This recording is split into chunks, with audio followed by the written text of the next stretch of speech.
असफल होने के लिए हजार कारण हो सकते हैं, परंतु सफल होने के लिए एक कारण ही काफ़ी है। यानी सफल होने के लिए एक जिद भी हमें सफलता प्राप्त करा सकती है। हेलो दोस्तों, मैं राधा कुमारी आप सभी को अनु जनरल स्टडी में स्वागत करती हूँ। दोस्तों, आज हम भारतीय संविधान के प्रस्तावना से जितने भी ऑब्जेक्टिव बनेंगे उसको हम देखेंगे, ठीक है। अगर आप सभी को अच्छा लगे तो प्लीज़ दोस्त वीडियो को शेयर करिएगा और चैनल को सब्सक्राइब करिएगा और वीडियो को लाइक कीजिएगा। चलिए दोस्त, हम स्टार्ट करते हैं। पहला क्वेश्चन है कि निम्नलिखित अवतरण में क्या कह रहा है कि हम भारत के लोग भारत के एक संपूर्ण प्रभुत्व संपन्न समाजवादी पंथ निरपेक्ष लोकतंत्रात्मक गणराज्य बनाने के लिए तथा उसके समस्त नागरिकों को सामाजिक आर्थिक राजनीतिक न्याय, कितने न्याय हमने बताया था, 3 न्याय बना था, सामाजिक आर्थिक एक राजनीतिक, ठीक है। उसके बाद बोले कि विचार अभिव्यक्ति विश्वास धर्म और उपासना की स्वतंत्रता, 1 हो गया, 2 3 4 और ये 5 हो गया, यानी स्वतंत्रता हमारा 5। प्रतिष्ठा एवं अवसर की समता, कितने हैं, समता हमारे कितने हैं, 2। प्रतिष्ठा एवं अवसर की समता प्राप्त कराने के लिए तथा उन सब में व्यक्ति की गरिमा और राष्ट्र की एकता और अखंडता सुनिश्चित करने वाली बंधुता बढ़ाने के लिए दृढ़ संकल्प होकर अपनी इस संविधान सभा में आज यहाँ पे फील करना है। हमने क्या बताया था कि आज तारीख 26 नवंबर 1949 को इत्तद द्वारा इस संविधान को अंगीकृत अधिनियमित और आत्मार्पित करते हैं। तो इसका आंसर क्या हो जाएगा, 26 नवंबर 1949 ईस्वी को संविधान हमारा अंगीकृत अधिनियमित और आत्मार्पित हुआ।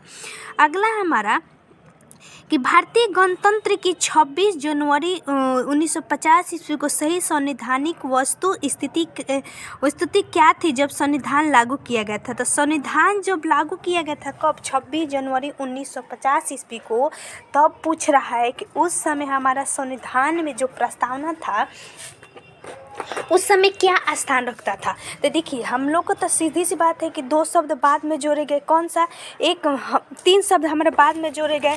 पहला तो हमारा था कि समाजवादी, एक दूसरा का था पंथ निरपेक्ष जिसको धर्म निरपेक्ष में हमने बोला था, उसके अलावा राष्ट्र की एकता एवं अखंडता। ये 3 छोड़ के देखिए, क्वेश्चन ऑप्शन छाटिए, पहले लोकतंत्रात्मक गणतंत्र, संपूर्ण प्रभुत्व संपन्न धर्म निरपेक्ष, तो एक होगा नहीं क्योंकि ये 26 जनवरी 1950 पूछ रहा है, ये हमारा जुड़ा है 1976 में, यानी ये समय जो था ना उसको देना है।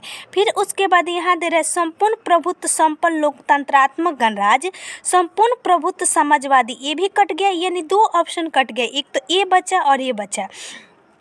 तो देखिए, उस समय था संपूर्ण प्रभुत्व संपन्न लोकतंत्रात्मक गणराज्य, ठीक है, तो इसलिए ऑप्शन नंबर सी हो गया। यहाँ लोकतंत्रात्मक गणतंत्र तो था ही, लेकिन यहाँ गणतंत्र नहीं गणराज्य है, ठीक है, तो याद रखिएगा लोकतंत्रात्मक गणराज्य, इसलिए ऑप्शन नंबर सी हो जाएगा। चलिए आगे अगले हमारा कि भारत के संविधान के निर्माताओं का मत निम्नलिखित में से किसके प्रतिबिंबित होता है। यानी कहने का मतलब हमने बता दिया था ना कि इसको हम लोग आत्मा कहते हैं, कुंजी कहते हैं, प्रस्तावना को हम लोग एक कुंजी कहते हैं, आत्मा कहते हैं, ठीक है। तो यही बोल रहा है कि भारतीय संविधान के निर्माताओं का मत किसके प्रतिबिंबित है, यानी इसको दर्पण भी कहा जाता है, तो किसके, उद्देशिका को, यानी हम लोग प्रस्तावना को उद्देशिका कहते हैं, साथ में प्रियम्बल कहते हैं या आमुख भी कहा जाता है, ठीक है। चलिए अगला क्वेश्चन हमारा देखिए, ये हमने 22 जून 1947 ईस्वी को इसको क्या किया गया था, उद्देश्य प्रस्ताव जो प्रस्तावना लाया गया था उसको स्वीकार कर लिया गया था। संविधान में हमारे राष्ट्र का उल्लेख किन नाम से किया गया है, तो क्या, भारत, हम लोग पढ़े थे ना कि we the people of India, पढ़े थे ना, तो वही भारत या इंडिया, ठीक है, यानी ऑप्शन नंबर ए। चलिए अगला क्वेश्चन, भारत के संविधान में प्रस्तावना में से कितने प्रकार के न्याय, स्वतंत्रता, समता एवं भ्रातृत्व को उसी क्रम में उल्लेख किया गया। तो न्याय कितने था दोस्तों, सामाजिक आर्थिक राजनीतिक, तो कितने न्याय, 3। तो पहले देखिए तो किस में है 3, इसमें 1 है, इसमें 5 है, इसमें 2 है, एक यही ऑप्शन मिल रहा है, तो एक ही को हमारा ये पहले ही से ऑप्शन सब छटा गया, तो यही सही होगा। तो 3 हमारा न्याय था, 5 स्वतंत्रता था, 2 समानता था, 1 भ्रातृत्व जिसको हम लोग बंधुता कहते हैं। ऑप्शन नंबर ए हो गया। चलिए आगे, अगला क्वेश्चन है कि भारतीय संविधान की प्रस्तावना के सिलसिले में निम्नलिखित में से कौन सा क्रम सही है। तो अब देखिए, ये ना 1950 पूछ रहा है, ये सीधे पूछ रहा है कि प्रस्तावना में, तो यानी प्रस्तावना में उल्लेखित। आप पूरा ऑप्शन देखिए, सार्वभौम, ये तो गणतंत्र है, जनवादी है, तो जनवादी कहीं आप पढ़े हैं प्रस्तावना में? कहीं नहीं पढ़े, ये तो होगा नहीं। अगला, सार्वभौम सत्ता संपन्न समाजवादी, जनवादी, ये भी कट जाएगा। सार्वभौम सत्ता संपन्न जनवादी धर्मनिरपेक्ष, भाई जनवादी कहीं है ये नहीं, तो हम कैसे डालेंगे? नहीं डालेंगे। सार्वभौम सत्ता संपन्न समाजवादी धर्मनिरपेक्ष जनवादी गणतंत्र, देखिए इस सब में जनवादी है। तो देखिए, जब ये 40 बीपीएस में पूछा गया तो इसका कोई ऑप्शन ही नहीं दिया गया, क्योंकि जनवादी तो कहीं है ही नहीं। लेकिन अगर अब मान लीजिए कि हम सभी अगर एग्जाम में बैठे हुए हैं तो 4 गो ही ऑप्शन है, तो हम लोग छोड़ देते हैं, तो कोई छोड़ेगा नहीं तो मारेगा क्या? क्योंकि यहाँ पे तो सब में जनवादी है। तो आप दिमाग लगा सकते हैं कैसे, क्योंकि ये बीपीएससी सबको बोनस नंबर दिया होगा, और नहीं तो क्या किया होगा कि इसको क्वेश्चन ही हटा दिया होगा। तो अगर मारना होगा तो आप क्या मारिएगा? देखिए, सार्वभौम सत्ता संपन्न समाजवादी धर्मनिरपेक्ष और गणतंत्रात्मक। तो देखिए, ये हमारा बैठ रहा है, सार्वभौम सत्ता संपन्न समाजवादी धर्मनिरपेक्ष हमारे 2 ही में बैठ रहा है। सार्वभौम सत्ता संपन्न समाजवादी धर्मनिरपेक्ष जनवादी गणतंत्र। अगर मारना होगा तो ये मारेंगे, ऑप्शन नंबर डी। लेकिन ये भी गलत है, ठीक है, हम पहले ही बता दें कि जनवादी कहीं नहीं उल्लेख है। देखिए यहाँ आपका होगा कि प्रश्न में दिए गए भारतीय संविधान के प्रस्तावना वर्णित किए गए ये भारतीय राज्य व्यवस्था के स्वरूप का वर्णन करते हैं। इनमें से समाजवादी धर्मनिरपेक्ष मूल संविधान में नहीं थे, इन्हें 42वें संविधान संशोधन द्वारा जोड़ा गया। जोड़े जाने के पश्चात संविधान में इन शब्दों का निर्धारण क्रम है। एक तो सार्वभौम सत्ता संपन्न, जोड़ने के बाद 1946 में जोड़ा, तो ठीक है, 1976 में। उसके बाद समाजवादी धर्मनिरपेक्ष, उसके बाद लोकतंत्रात्मक गणतंत्र, ठीक है, लोकतंत्रात्मक गणतंत्र या गणराज्य। ध्यान रखने योग्य तथ्य है कि संविधान में उल्लेखित शब्द संपूर्ण प्रभुत्व संपन्न समाजवादी पंथ निरपेक्ष लोकतंत्रात्मक गणराज्य है। जनवादी शब्द भारतीय संविधान की उद्देशिका में नहीं उल्लेखित है। यह शब्द चीन के संविधान में उल्लेखित है। कौन सा? जनवादी यानी पीपुल्स, ठीक है, तो इसलिए पहले ही हमारा कट गया।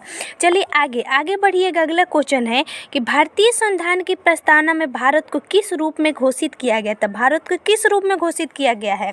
सार्वभौम समाजवादी धर्मनिरपेक्ष प्रजातांत्रिक गणतंत्र, ठीक है, तो इसलिए ऑप्शन नंबर सी हो जाएगा। देखिए, इस प्रस्तावना में यही पूछा देखिए किस प्रकार गया, तो इससे प्रस्तावना तो याद करना ही पड़ेगा। जो हमारे 5 शब्द है। आगे हमारे के निम्नलिखित शब्दों पर विचार कीजिए। तो क्या विचार करना? इसको सजाना है। देखिए क्वेश्चन किस प्रकार पूछा गया है। पहले आप एक बार आंख बंद करिए, 2 से 4 बार प्रस्तावना को देख लीजिए, याद हो जाएगा। जैसे क्या है कि हम भारत के लोग, ठीक है, तो स्रोत है हम भारत के लोग। भारत को एक संपूर्ण प्रभुत्व संपन्न समाजवादी, तो संपूर्ण प्रभुत्व संपन्न, तो यही आ रहा है सार्वभौमिक, जिसके बारे में हम बताए थे, सार्वभौमिक। तो इसमें हमारा सबसे पहली बात कि यहाँ जो सार्वभौम है हमारा, तो सबसे पहले सार्वभौम होगा, ठीक है। तो देखिए ऑप्शन में क्या है, ये तो कट गया, सी से ये 3 ऑप्शन शुरू हो रहा है। उसके बाद सार्वभौम प्रभुत्व संपन्न समाजवादी पंथ निरपेक्ष यानी धर्म निरपेक्ष, ठीक है, प्रभुत्व संपन्न समाजवादी और उसके समाजवादी, उसके बाद धर्म निरपेक्ष यानी सी के बाद ये होगा। तो सी के बाद ऑप्शन में कौन सा है? ये है, ये ऑप्शन नंबर ए है, यानी सार्वभौमिक समाजवादी धर्म निरपेक्ष तब प्रजातांत्रिक, इसलिए क्या हो जाएगा ऑप्शन नंबर ए यानी CADB। अगला क्वेश्चन, निम्नलिखित शब्दों में से कौन 42वें संवैधानिक संशोधन के द्वारा प्रस्तावना में जोड़े गए? तो क्या जोड़े गए थे दोस्त? 2 शब्द, एक तो समाजवादी और एक पंथ निरपेक्ष यानी 1 और 3, ठीक है, 1 और 3। ये तो संप्रभुत्व संपन्न शुरू से था हमारा, ठीक है, और ग्राम स्वराज कहीं उल्लेख ही नहीं है, इसलिए 1 और 3 हो जाएगी यानी ऑप्शन नंबर बी। चलिए आगे, अगला क्वेश्चन हमारा कि भारतीय संविधान की प्रस्तावना में समाजवादी शब्द किस संशोधन के तहत जोड़ा गया? तो समाजवादी क्या था दोस्त? 42वां था यानी 1976। दोस्त आप इसको पूरा देखिएगा वीडियो को, आपका सारा क्वेश्चन क्लियर हो जाएगा। अगला है हमारा निम्नलिखित में से कौन सा 42वें संविधान संशोधन के माध्यम से भारत के संविधान की प्रस्तावना में जोड़ा गया, यानी 42वां द्वारा क्या जोड़ा गया, समाजवाद एवं पंथ निरपेक्ष। तो इसलिए ऑप्शन नंबर सी हो जाएगा। चलिए अगला क्वेश्चन, भारतीय संविधान की प्रस्तावना में धर्म निरपेक्ष एवं समाजवादी शब्द जोड़े गए, क्या, समाजवादी एवं धर्म निरपेक्ष। तो 42वें संविधान संशोधन 1976 के द्वारा निम्नलिखित में से कौन भारत को धर्म निरपेक्ष राज्य वर्णित करता है। तो देखिए ये अगर इस प्रकार क्वेश्चन आ जाए, अगर प्रस्तावना उसमें दो, नीति निर्देशक दो, मौलिक अधिकार दो, तो अधिकतर लोग मौलिक अधिकार मारेंगे। क्यों? क्योंकि धर्म का उल्लेख आप पढ़े होंगे कि अनुच्छेद 15, उसके बाद हमारा धार्मिक स्वतंत्रता का अधिकार 25 से 28 है हमारा, है यानी 25, 26, 27, 28, तो लोग सीधे मारेंगे हमारा मौलिक अधिकार। लेकिन ये क्वेश्चन क्या पूछ रहा है, बोल रहे हैं कि धर्म निरपेक्ष राज्य वर्णित है। ऑप्शन क्वेश्चन देखिए, धर्म निरपेक्ष राज्य वर्णित कहाँ किया गया है, तो संविधान की प्रस्तावना में। ठीक है, चलिए आगे अगला क्वेश्चन है, निम्नलिखित में से कौन सा शब्द 1975 में भारतीय संविधान की प्रस्तावना में सम्मिलित नहीं था। क्या पूछ रहे हैं, 75। आपको दिमाग पे जोर देना है कि संशोधन कब हुआ, 76 में, 1 साल पहले पूछ रहा है। ठीक है, तो क्वेश्चन को पढ़िए अच्छा से। तो कौन सा शब्द नहीं था, एक तो हमारा अखंडता था, नहीं ना था दोस्त अखंडता, तो इसलिए ऑप्शन नंबर डी, क्योंकि ये 3 शब्द समाजवादी, पंथ निरपेक्ष, अखंडता हमारा 1976 में क्या किया गया, जोड़ा गया, और 3 जनवरी 1977 से लागू हो गया। चलिए आगे, ये सबसे VBI क्वेश्चन है, इसको पढ़िए। संविधान की उद्देशिका के संबंध में निम्न कथनों पर विचार कीजिए। ठीक है, तो क्या कह रहे कथन, पंडित नेहरू द्वारा प्रस्तुत ऑब्जेक्टिव प्रस्ताव अंततोगत्वा उद्देशिका बना। तो बिल्कुल सही है, क्योंकि 13 दिसंबर 1946 ईस्वी को प्रस्तावना में संविधान सभा में पेश हुआ। इसकी प्रकृति न्याय योग्य नहीं है, हमने प्रकृति में बताया था कि न्याय योग्य नहीं है, तो ये हो सही होगा। इसका संशोधन नहीं किया जा सकता। अरे बेरोबारी जब 1960 में आया था, बेरोबारी केस, उसने कहा कि नहीं किया जा सकता, लेकिन फिर किसने आया, केशवानंद भारती आया 1973 में, 1976 में तो संशोधन हो गया, तो इसलिए तो गलत हो गया। संविधान के विशिष्ट प्रावधानों के यह रद्द नहीं कर सकते। कह क्या रहा है कि संविधान के विशिष्ट प्रावधानों के यह रद्द नहीं कर सकता, तो बिल्कुल सही है। यानी कहने का मतलब है कि हमारे संविधान में जो विशिष्ट क्या, यानी ढांचा, मूल ढांचा जो हमने समझाया था कि उसको नहीं काट सकते हैं आप, उसमें जोड़ सकते हैं। तो 1, 2, 4 हमारा सही होगा। चलिए आगे अगला क्वेश्चन हमारा कि भारतीय संविधान की उद्देशिका में संशोधन किया गया था। कब किया गया था दोस्तों, 42वां संविधान संशोधन 1976 के द्वारा। समाजवादी शब्द 42वां संविधान संशोधन 1976, ऑप्शन नंबर ए। भारतीय संविधान में समाजवादी, देखिए कितना पूछा गया है, तो ये भी 42 हो जाएगा, तो 42। उसके बाद अब आइए, ये क्वेश्चन मज़ेदार है।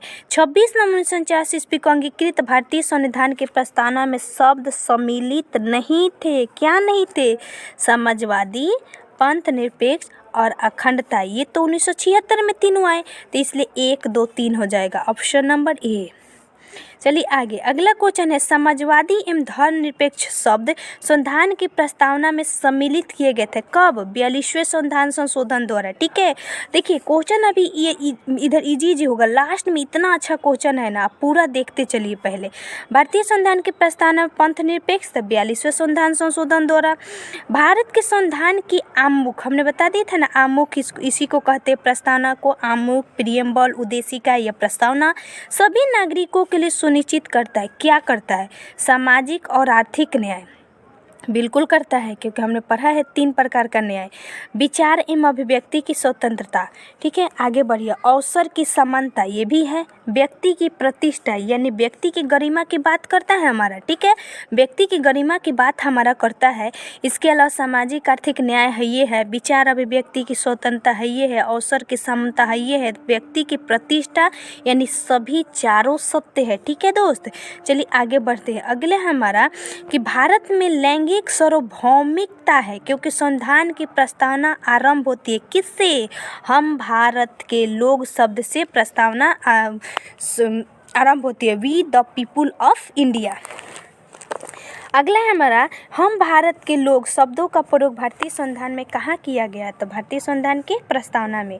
चलिए आगे, अगला है, सभी व्यक्ति पूर्णतः एवं समान रूप से मानव है। ये हम समझाए थे ना सार्वभौमिकता के लिए कि सभी व्यक्ति पूर्णतः एवं समान रूप से मानव है, यानी सभी को समान है, यानी सभी व्यक्ति जो है ना पूर्ण है और समान रूप से मानव है। किस में कहा जाता है? तो हमारा सार्वभौम में कहा जाता है। चलिए आगे, अगला क्वेश्चन है हमारा कि भारत के संदर्भ में निम्नलिखित में से कौन धर्मनिरपेक्ष शब्द का सही भाव प्रकट करता है? तो आपको हम बताएं ना कि धर्म निरपेक्ष यानी धर्म में किसी का भी हस्तक्षेप नहीं होना, यानी आप धर्म मानिए, यानी व्यक्ति का धर्म हो सकता है, राज्य का कोई धर्म नहीं होगा। तो भारत में अनेक धर्म है, ये थोड़े कहता है। भारतीयों को धार्मिक स्वतंत्रता है, ये भी नहीं कहता है। व्यक्ति अनुपालन शक्ति की इच्छा निर्भर करता नहीं, भारत में राज्य का कोई धर्म नहीं है। धर्म निरपेक्ष का मतलब यही ही होता है। हमने बताया था ना, एगो पंथ निरपेक्ष होता है और एक धर्म निरपेक्ष होता है। पंथ निरपेक्ष में हमने समझाया था कि पंथ निरपेक्ष का मतलब दोनों एक ही है। धर्म निरपेक्ष में है कि जो हमारा राज्य या शासक है ना, वो उससे पूरा मुक्त कर देती है, कहती है कि भाई तुमको हम तुम्हें हस्तक्षेप नहीं करेंगे, तुमको जो करना है धर्म के बारे में करो, ठीक है। और ये होता है पंथ निरपेक्ष कि धर्म है तो सभी धर्म को समान रूप देना सरकार का कर्तव्य होगा, शासन का कर्तव्य होगा कि उसको आगे बढ़ावा देना, मतलब उसको प्रोत्साहित करना, चाहे किसी प्रकार का जो उसमें मतलब धर्म को क्या है समान रूप देना।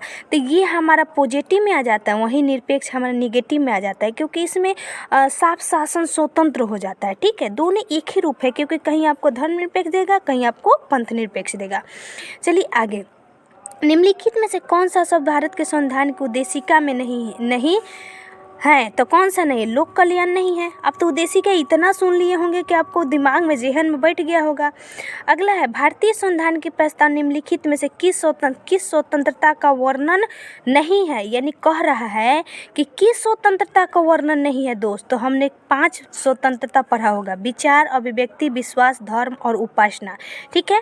तो धार्मिक स्वतंत्रता है, धार्मिक स्वतंत्रता, सॉरी दोस्तों, आर्थिक स्वतंत्रता है नहीं, आर्थिक न्याय है ना कि स्वतंत्रता, इसलिए ऑप्शन नंबर डी होगा। अगला है हमारा, देखिए यहाँ है सामाजिक, आर्थिक, राजनीतिक न्याय। 3 न्याय है, ये न्याय, ए न्याय और ए न्याय।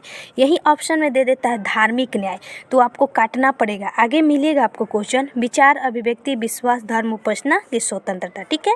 चलिए आगे, निम्नलिखित में से कौन सा भारतीय संविधान की प्रस्तावना में उल्लेखित नहीं है?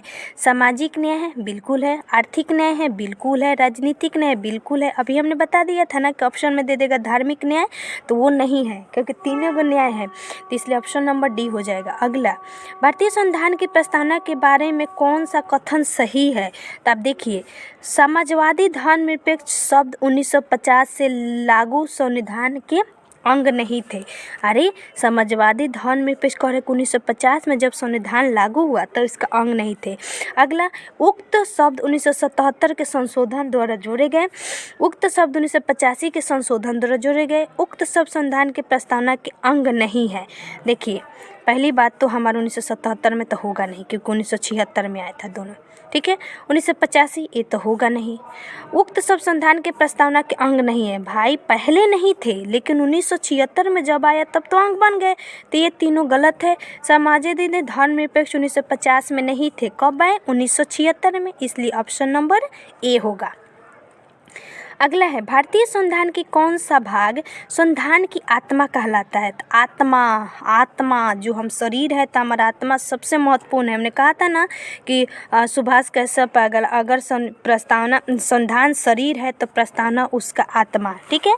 और हमारा संविधान प्रस्तावना अगर आधारशिला है तो संविधान उस पर खरा अटाटीला। किसने कहा था? सुभाष कश्यप ने। आत्मा से याद आ रहा है, आत्मा कुंजी या हमारा दर्पण क्या था? उद्देशिका, ठीक है। चलिए आगे, अगला क्वेश्चन है हमारा कि अगला क्वेश्चन का है, निम्नलिखित में से किसने भारतीय संविधान की प्रस्तावना को हमारे संप्रभु प्रजातांत्रिक गणतंत्र की जन्म कुंडली, अरे जन्म कुंडली किसने कहा था? के एम मुंशी कौन थे? प्रारूप समिति के सदस्य थे, जो पूर्वकालिक कांग्रेस के सदस्य थे।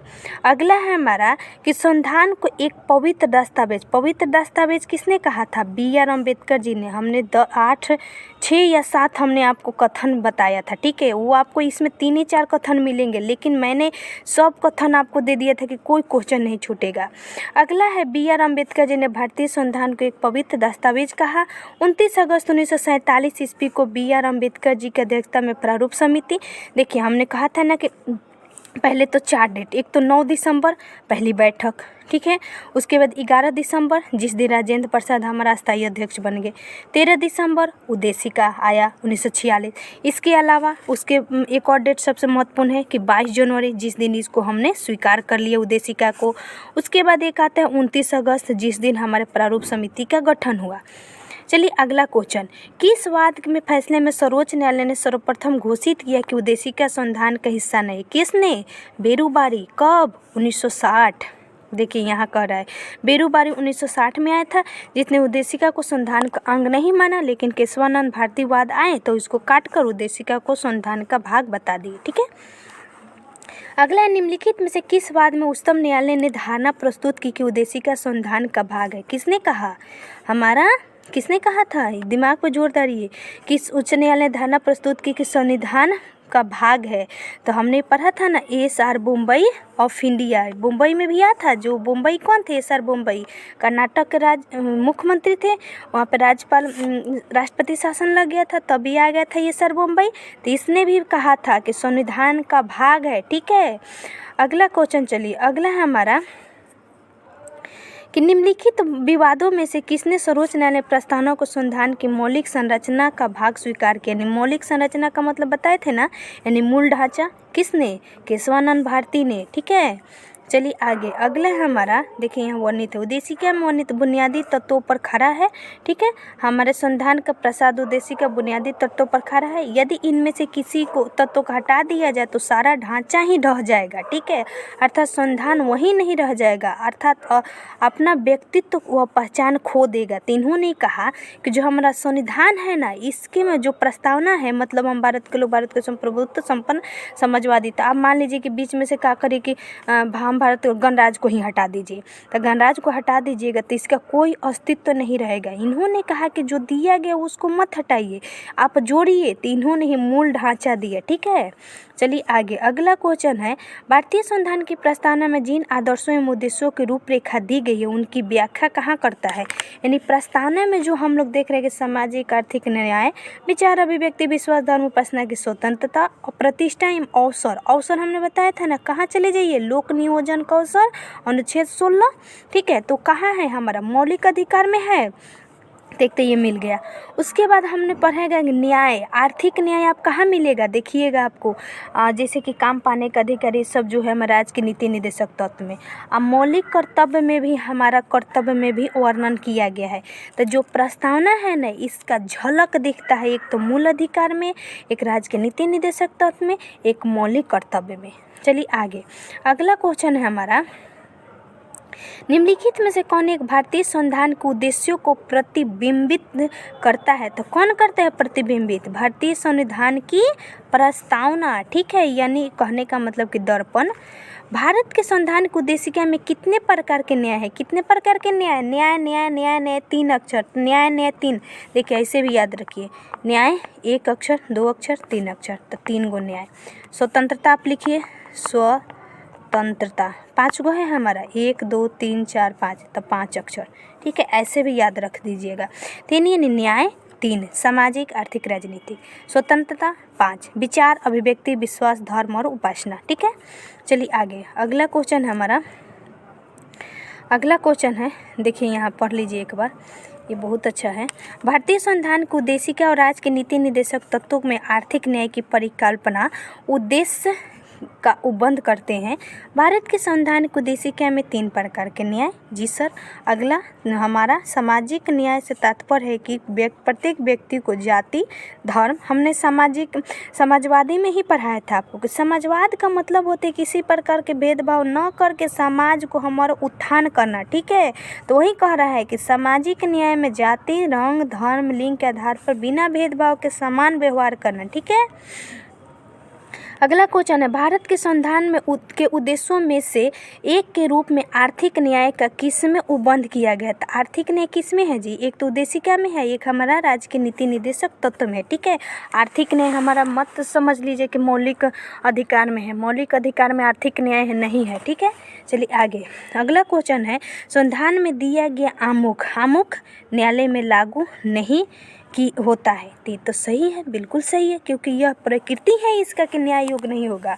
महत्वपूर्ण है उसकी उपयोगिता, शासन करने के उद्देश्यों को उल्लेखित करता है, संविधान के कानून का अर्थ निर्णय में सहायता करता है। तो देखिए इसको आपको समझना पड़ेगा। इतना अच्छा ये क्वेश्चन है ना दोस्त कि मतलब ये कोई क्वेश्चन इतना अच्छा है जो आप पकड़ नहीं पाइएगा। देखिए इसका आंसर ना आपको या तो पहले तो आपको या तो 1, 2, 3 भी हो जाएगा और साथ में 4 भी हो जाएगी, इसमें सभी सही हो जाएगा। कैसे?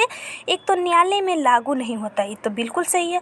महत्वपूर्ण है इसकी उपयोगिता, बिल्कुल सही, क्योंकि सबसे महत्वपूर्ण स्थान रखता है। शासन करने के उद्देश्यों को उल्लेखित करता है, बिल्कुल शासन करने के उद्देश्य को बताता है कि नहीं। संविधान के कानूनी अर्थ निर्णय में सहायता करता है, बिल्कुल कानूनी सहायता करता है, तो इसमें सभी होगा। लेकिन ऑप्शन में आपको कहीं नहीं दिया है कि 1, 2, 3, 4। देखिए इसको पढ़िए, यहाँ आपको दिया होगा कि विकल्प सी और डी समान रूप से चयन किए जाने योग्य है, क्योंकि सभी इसमें सही है, यानी 1, 2, 3 और 4 भी सही है। ठीक है, चलिए आगे। अगला है, निम्नलिखित में से कौन सही है? क्या आप छांटिए। सामाजिक समानता संविधान में प्रत्यभूत नहीं है। देश में सामाजिक समानता पहले से ही विद्यमान था। अरे यार, सामाजिक समता तो 46 में जोड़ा गया। सामाजिक समानता संविधान में प्रत्यभूत है, तो बिल्कुल सही है। सामाजिक समानता हमारा संविधान में प्रतिभूत है। ठीक है, चलिए अगला क्वेश्चन है हमारा।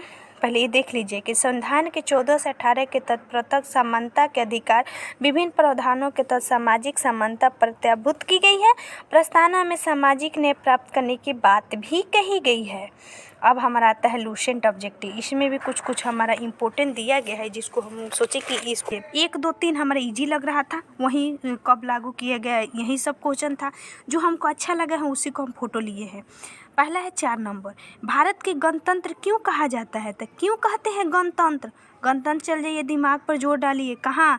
यहाँ के राज प्रमुख की अवधि के निर्धारण एक निश्चित अवधि के लिए निर्धारण होते हैं। कितने वर्ष? 5 वर्ष, जो कि हमारा भारत के सर्वोच्च जो हमारा राष्ट्राध्यक्ष है, यानी भारत के जो राष्ट्रपति है, उनका निर्वाचन एक निश्चित कार्यकाल के दौरान होगा और वह हमारा वंशानुगत नहीं होगा, वह हमारे यहाँ के जनता के द्वारा निर्वाचित होगा, जिसका मतलब होता है गणतंत्र। ठीक है, लोकतंत्र में लोग आएंगे और गणतंत्र में गण आएगा, गणराज आएगा, यानी सबसे राष्ट्राध्यक्ष, सबसे जो प्रथम व्यक्ति है ना वो आएगा। गण मतलब राष्ट्र। ठीक है, भारत एक है, क्या है जी? भारत एक धर्मनिरपेक्ष राष्ट्र है, क्योंकि यहाँ सभी एक कोई धर्म नहीं है, यहाँ सभी धर्म को मान्यता है। चलिए आगे, अगला क्वेश्चन है हमारा कि धर्मनिरपेक्ष का क्या अर्थ होता है? यानी राज्य सरकार द्वारा एक धर्म को स्वीकार करना नहीं, राज्य सरकार सभी धर्म के खिलाफ नहीं, राज्य सरकार द्वारा किसी धर्म को स्वीकार नहीं करना, यानी राज्य का कोई धर्म नहीं होता है, देश का कोई धर्म नहीं होता है, यहाँ व्यक्ति का धर्म होता है, इसलिए ऑप्शन नंबर सी सही होगा। भारत एक धर्मनिरपेक्ष राज्य है, इसका मतलब है कि भारतीय राज्य, क्या भारतीय राज्य? पढ़िए, धर्मनिरपेक्ष का ही मतलब आप दिमाग पर लेके चलिए कि जहाँ दे देना कि इस कोई धर्म नहीं होता। तो देखिए, नागरिकों का समर्थन करता है, भाई तो कट जाएगा, समुदाय समर्थन कट जाएगा, धर्म का समर्थन बिल्कुल कट जाएगा, किसी निश्चित धर्म का समर्थन नहीं करता है, यानी इसका मतलब होता है कि भारतीय राज्य किसी धर्म का समर्थन नहीं करता है। अभी हम बताएं ना गणतंत्र का मतलब, गणतंत्र का मतलब क्या होता है? यानी राष्ट्राध्यक्ष के यहाँ चुनाव होगी, वह वंशानुगत नहीं होगा।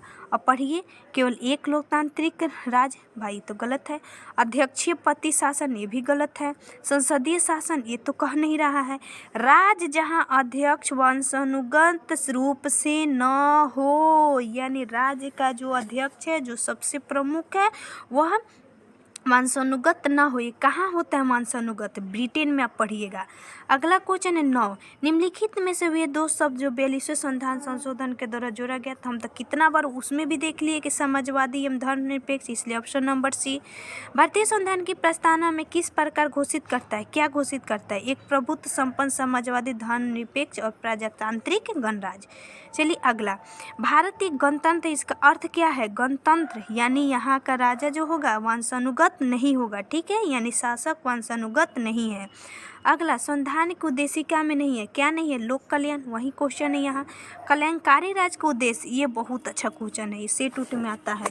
कल्याणकारी राज्य का उद्देश्य होता है कि कमजोर वर्गों के कल्याण का प्रबंध करना और उसको उत्थान करना, ठीक है, यानी कल्याणकारी का मतलब होता है। भारत को एक गणराज्य मुख्य रूप से माना जाता है, क्योंकि क्यों माना जाता है? गणराज्य का ही मतलब होता है कि यहाँ राष्ट्राध्यक्ष का क्या होगा दोस्त? चुनाव होगा, ठीक है। गणराज्य का ही मतलब बार बार बता रहे हैं कि राष्ट्राध्यक्ष जिसका चुनाव होगा वंशानुगत नहीं होगा। भारतीय संविधान में कौन सा क्रम सही है? देखिए अब ये भी वहीं आ गया, जो क्वेश्चन हम वहाँ पे देख रहे थे जनवादी वाला, तो हमने बताया था ना कि मानने के लिए अगर मानना हो तो सार्वभौम सत्ता संपन्न समाजवादी धर्मनिरपेक्ष जनवादी गणतंत्र, ठीक है, ये तो हमारा तीनों साथ ही में होगा, और लास्ट में जनवादी गणतंत्र जोड़ दीजिए, क्योंकि मारना है तो मानना तो पड़ेगा। अब यहाँ बोल रहे हैं कि सेक्युलर का अर्थ क्या होते हैं, यानी भारतीय संविधान की प्रस्तावना में प्रयुक्त सेक्युलर का अर्थ क्या होता है? तो सेक्युलर का अर्थ होता है सभी नागरिकों को धर्म एवं उपासना की स्वतंत्रता, यानी सेक्युलर का मतलब ही होता है धर्मनिरपेक्ष ना, तो वहीं बोल रहे हैं कि धर्म और उपासना की स्वतंत्रता। चलिए आगे, ये हमारा इजी है, ये पकड़ लीजिएगा। अगला है, भारतीय संविधान की प्रस्तावना में उल्लेखित हम भारत के लोग, यानी we the people of India का अर्थ क्या है? यानी संविधान का निर्माण भारत की जनता के द्वारा हुआ है, यही ना कहता है, यानी सबसे सर्वोच्च कौन सा है? सबसे मतलब स्रोत कौन सा है? जनता ही है। समाजवाद का अर्थ क्या होता है? समाजवाद का अर्थ हमने क्या बताया था? सामाजिक न्याय देना, ठीक है, सामाजिक न्याय देना। अगला क्वेश्चन है 20 नंबर, 42वें संविधान संशोधन प्रस्तावना में निम्नलिखित में से कौन सा शब्द जोड़ा गया था? क्या जोड़ा गया? समाजवाद, यानी 20 के सी। चलिए 21, भारतीय संविधान की आत्मा, अरे आत्मा दर्पण हमारा आ जाए, उसके अलावा आत्मा दर्पण कुंजी, सीधे प्रस्तावना मारिए। अगला है, भारत की प्रस्तावना में प्रारंभ होता है क्या? We the people of India, यानी हम भारत के लोग। भारतीय संविधान की प्रस्तावना किस क्रांति का प्रभाव नहीं है? देखिए बहुत अच्छा क्वेश्चन है। तो पहला तो फ्रांसीसी क्रांति बिल्कुल है, हमारे यहाँ से तो लिया गया है बंधुत्व शब्द, ठीक है। अमेरिका क्रांति, अरे जी अमेरिका से न्याय का विचार लिया गया है, ठीक है। उसके बाद बोल्शेविक क्रांति, बोल्शेविक क्रांति से हमारा फ्रांस की क्रांति है, बोल्शेविक क्रांति है हमारा, तो बोल्शेविक क्रांति से भी अमेरिका पर समानता का प्रभाव है, ठीक है, लेकिन चीन की क्रांति का प्रभाव नहीं है, आप याद रखिएगा, ठीक है। चलिए आगे, भारतीय मूल संविधान के अनुसार भारत एक क्या है? प्रभुत्व संपन्न समाजवादी लोकतंत्र। लाइन से याद रखिए, देखिए प्रभुत्व संपन्न तो सब में, बीच में धर्मनिरपेक्ष आ गया, तो पहले ऐसे थोड़े है, प्रभुत्व संपन्न समाजवादी मूल भारतीय संविधान। अब यहाँ ये भी देखना है कि मूल है, मूल में हमारा तो समाजवादी 100% आएगा ही नहीं, देखिए है प्रभुत्व संपन्न लोकतंत्रात्मक गणराज्य।